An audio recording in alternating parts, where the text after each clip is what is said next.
देश में चाइना को लेकर विरोध जो देखने को मिल रहा है, उसके बाद भारत सरकार ने चाइना के टिकटॉक के साथ 50 ऐसे एप्लीकेशनों को बंद कर दिया।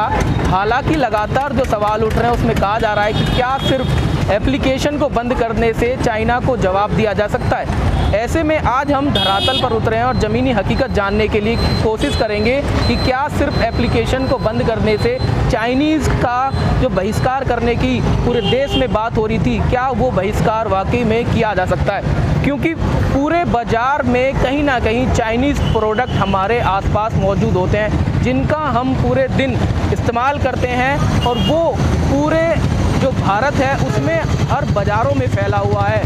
भारत चीन के बीच जारी विवाद अभी शायद थमता हुआ नजर नहीं आ रहा।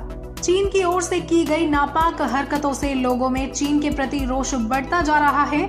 सबसे पहले कोरोना वायरस को लेकर लोगों में चीन के खिलाफ उबाल था, तो वहीं गलवान घाटी में हुई घटना के बाद से देशवासियों में गुस्सा फूट पड़ा। चीन का विरोध लगातार जारी है।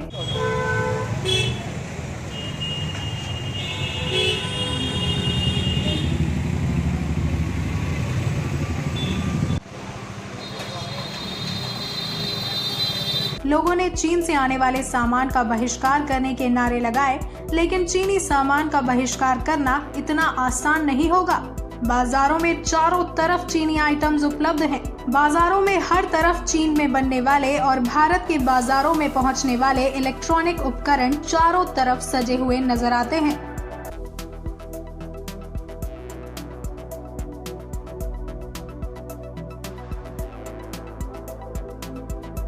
मंगा ही नहीं रहे जी, टॉर्च बेचते थे सिर्फ चाइनीज। अच्छा, वो मंगा ही नहीं रहे। कारण चाइना से काम बंद करना है। अच्छा, पेड़ भी नहीं होता था जी, वारंटी आती नहीं थी, तो वारंटी इसलिए देते नहीं थे। अच्छा, भारत चीन से बहुत से सामान आयात करता है, जिनमें मुख्य रूप से इलेक्ट्रॉनिक उपकरण, प्लास्टिक के सामान, खिलौने, घड़ियां, खेल का सामान, बिजली मशीनरी, चिकित्सा सामग्री, फर्नीचर आदि शामिल है। भारत ने अप्रैल 2019 में फरवरी 2020 की अवधि के दौरान चीन से 62.4 अरब डॉलर का सामान आयात किया है। आप इस बात से अंदाजा लगा सकते हैं, केवल चीनी ऐप बंद कर देने से चीनी सामान का बहिष्कार करना शरीर से नाखून काटने मात्र बराबर है। ये भी तो चाइनीज ही होगा। ये चाइनीज है। चीन से भारत में इलेक्ट्रॉनिक आइटम सबसे अधिक आयात किए जाते हैं। चीनी कंपनी द्वारा बनने वाले मोबाइल भारत देश के बाजारों में सबसे ज्यादा बिकते हैं। मोबाइल विक्रेताओं का कहना है कि लोग अब चाइनीज सामान को काफी कम महत्व दे रहे हैं, लेकिन उनके पास भारत में बनने वाले मोबाइल फोन उपलब्ध ही नहीं है। चाइनीज फोन जितने भी आ रही हैं कम रेंज के अंदर कॉन्फ़िगरेशन ज़्यादा देते हैं, ठीक है। और इंडियन में जो ब्रांड थे जो साथ में पहले चले, जैसे माइक्रोमैक्स काफ़ी फेमस हुआ था, लेकिन माइक्रोमैक्स अपने आप को नहीं चला पाया उस कंडीशन के अंदर। ये तो मुझे पता नहीं कि माइक्रोमैक्स वालों ने क्या किया क्या नहीं किया, जो चाइनीज़ कंपनियों के अकॉर्डिंग नहीं चल पाए। नहीं तो उस रेंज के अंदर माइक्रोमैक्स काफ़ी अच्छा चल रहा था। उसके बीच लावा आता है इंडियन ब्रांड के अंदर। इंडिया जो लावा बनाता है वो अपने 5, 6 और 7 हज़ार की रेंज में बनाता है। अब कस्टमर की रिक्वायरमेंट ऐसी होती है कि वो अपर रेंज में मांगते हैं, 10 से 15 से 20 की रेंज में मांगते हैं, लेकिन उनका स्टेटस इस कंडीशन के अंदर नहीं है। उसके बाद आसूस मांगे, आसूस के लिए लें, आसूस लेने के बाद भी उसकी कहानी क्या है, ये कहानी बनी है आसूस की, आसूस देगा ऑनलाइन देगा ऑफलाइन आएगा, ठीक है।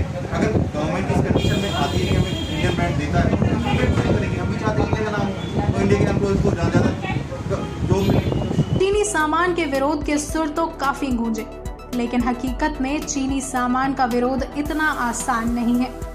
अगर भारत चीन से आयात कम कर देता है तो जिन वस्तुओं का आयात बंद किया गया है उनकी कीमत देश में काफी बढ़ जाएगी, क्योंकि देश में उनका उत्पादन इतना जल्दी नहीं हो पाएगा और कीमत भी अधिक होगी। चाइना का लगातार भारत में विरोध हो रहा है, लेकिन चाइनीज़ जो प्रोडक्ट हैं वो अभी भी मार्केटों में उपलब्ध हैं और वो बिक भी रहे हैं, क्योंकि जो उपभोक्ता है वो उन चीज़ों को खरीदने में सक्षम होता है, या यूँ कहें कि उनके दाम कम होते हैं।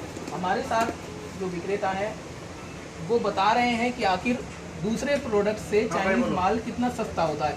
यदि इस स्पीकर की मैं बात करता हूँ तो ये स्पीकर चाइनीज़ कंपनियाँ बनाती हैं और इसमें से जो है ब्लूटूथ लगाकर आप गाने सुन सकते हैं, या फिर जो है USB केबल इसमें लगा सकते हैं। तो कई सारी चीज़ें इसमें हैं और ये मात्र आपको 200 रुपये तक मिलेगा। यदि ये किसी अन्य कंपनियों का होता या फिर भारत में बना हुआ होता तो इसकी कीमत 900 रुपये होती।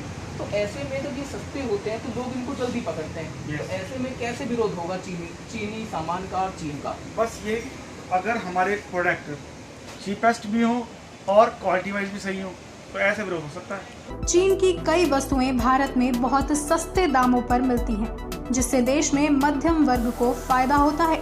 चीनी वस्तुओं का आयात बंद होने से देश में महंगाई बढ़ने की संभावना है। इसलिए ये स्पष्ट है कि भारतीय अर्थव्यवस्था चीनी आयात पर बहुत अधिक निर्भर है।